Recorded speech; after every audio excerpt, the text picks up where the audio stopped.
Hello, I'm Robert Costa, and this is the Washington Week podcast. On our last show of 2018, we're taking a look at the Democratic Party and where it's going in 2019. Joining me, Shauna Thomas, Washington Bureau Chief for Vice News. Brian Bennett, White House correspondent for Time Magazine. Lisa Desjardins, congressional correspondent for the PBS NewsHour. And Erica Werner, congressional correspondent for the Washington Post. President Trump has transformed the Republican Party over the last 2 years, and in just a few days, the Democrats are going to take control of the House of Representatives, and the composition of power in Washington will certainly change. And the 2020 presidential campaign season will soon gear up.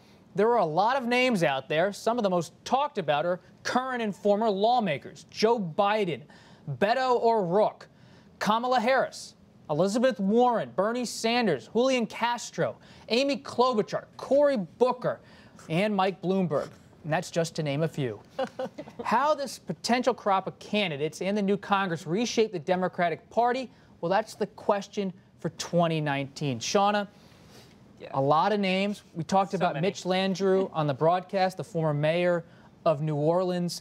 How do you see this field developing in the presidential race? Is it the mayors like Garcetti of Los Angeles, Landrieu of New Orleans, Pete Buttigieg of South Bend versus the governors versus the lawmakers? John Hickenlooper. Hickenlooper, the governor of Colorado. Or the men with money, Tom Steyer, who's showing up in places like South Carolina, where my team covered him recently. Michael Bloomberg, is he going to think about running for president? Does he think he can run as a Democrat? Does he need the party infrastructure, or does he go rogue and run as an independent? I think the thing is, there's so many Democrats who all look like they're going to run. We're going to start to see this shake out pretty fast because people have to hire staff. People have to get Iowa chairs on board. People have to start to think about how much money they're raising. And as I said in the broadcast, if California is successful really in moving up their primary, and I think they have been, then you need a lot of money to run in California. It's not the door knocking of Iowa or New Hampshire, which people are still going to have to do. It is literally getting on television, which is expensive there. So I think as we see who is able to actually raise that money, who is actually able to pick up those big fundraisers, and people are saying, I'm working for this person or this person or this person, that will start to winnow the field a little bit. But right now, everyone sees this as their chance. What do you think about Senator Amy Klobuchar of Minnesota? She had a moment challenging then Supreme Court nominee, now Justice Brett Kavanaugh, in the fall. Her back and forth went viral, as they say, got a lot of attention. Could she get some traction? Absolutely. I was there in that hearing room when that happened, and she definitely had commanded attention in a room that was already very dramatic. And you could tell that that was really a kind of the first very clear misstep that we'd seen from the Justice Kavanaugh. I think she also has a difficult path, though, in a way, being from she's not well known nationally. She has not established herself as sort of owning any particular issue or any particular perspective.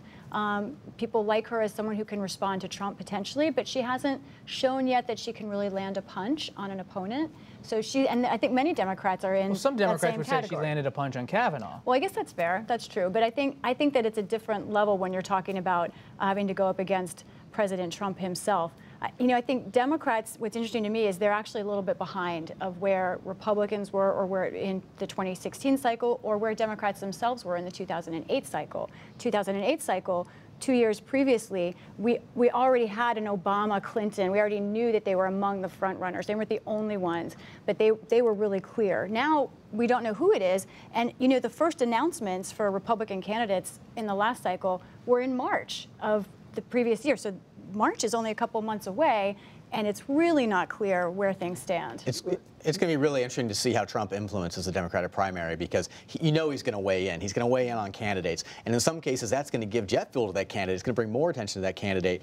Or he has a way of penning things and coming up with nicknames that can stick. I could see him spending the shutdown, liability. like thinking of nicknames. Yeah, maybe he's taking your list and making a list. Well, he's already made fun of Beto O'Rourke.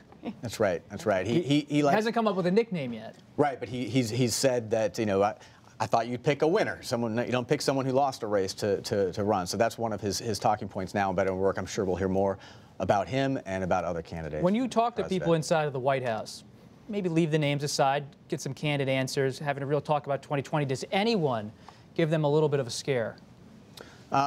Well, Trump himself has talked about, he thinks that the only person who can challenge him is someone we don't talk about now, like a nobody, kind of like Bill Clinton coming out of left field in 1992. So I think in his own mind, he feels like a Mitch Landrieu or someone that doesn't right now have a huge national profile could be someone that could challenge him. And we've seen that it can really be very difficult for Democrats to navigate how to respond to Trump and how to parry with him.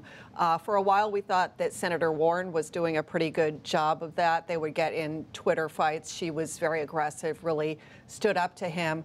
But then she kind of took the bait on the whole issue of her Native American heritage, put out that DNA test that really seems to have backfired.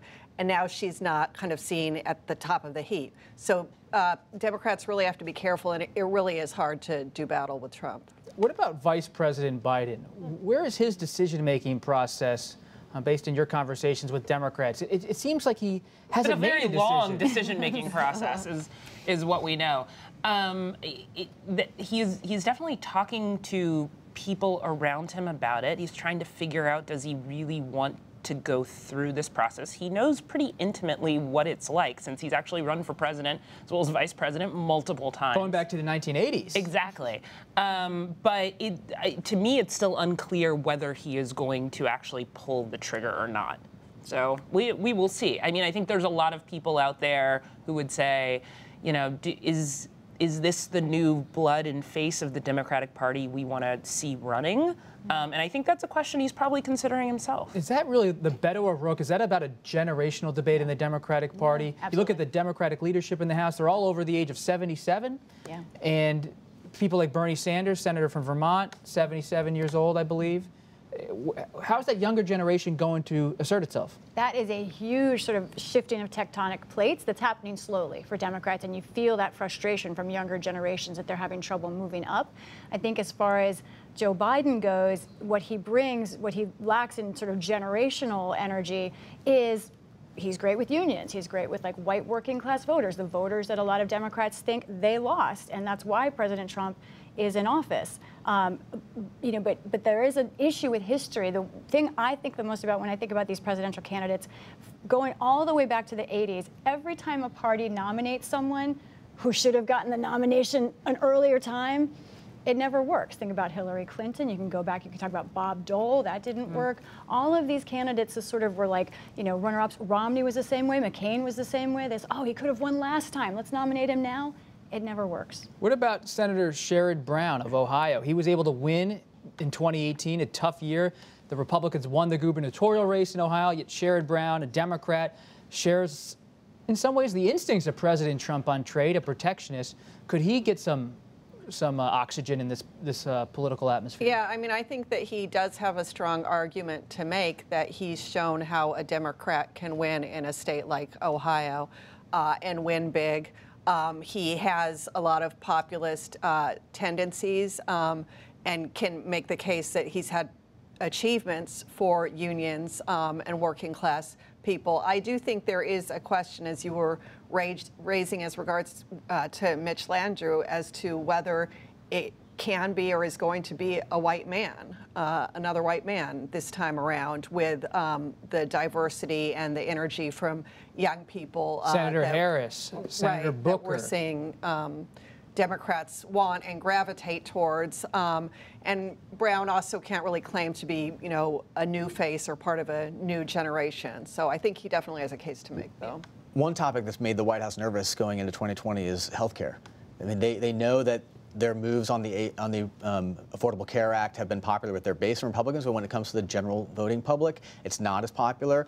And there's more and more anxiety about Trump's moves on Obamacare, and so they know they have a struggle to make a case for health care going into 2020. Could you see the White House? I know it's immigration shut down now, but could they move to try to do something in health care to reassure those voters on that issue, or maybe do something on an infrastructure to try to move toward the center? Because sometimes you wonder with President Trump, not grounded in ideology, even as he fights now in the shutdown, could he actually try to pivot at some point to the center? So I haven't seen any indication of that, even though you're right, that's a possibility for the president. He's said in the past he wants to work on infrastructure, and he's also said in the past he wants to deal with something on health care.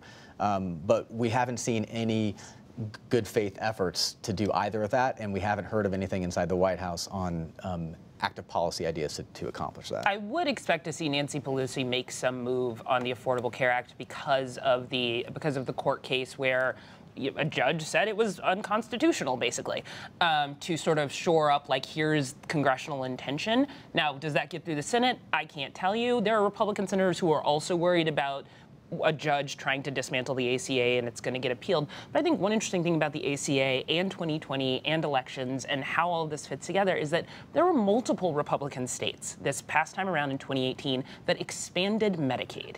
Idaho, I went out and covered it. They expanded Medicaid, which is a part of Obamacare. People don't want to lose some of the perks of the Affordable Care Act. And no one is saying it works perfectly, and I get that. But that is also something that the Republicans have to think about. That's a great place to end it, because as much as this 2020 conversation is often about personality, it also comes down to policy, as Shauna laid out for us right there. That's it for this edition of the Washington Week podcast. You can listen wherever you get your podcast or watch on our Washington Week website. I'm Robert Costa. Have a happy new year, and we'll see you next time.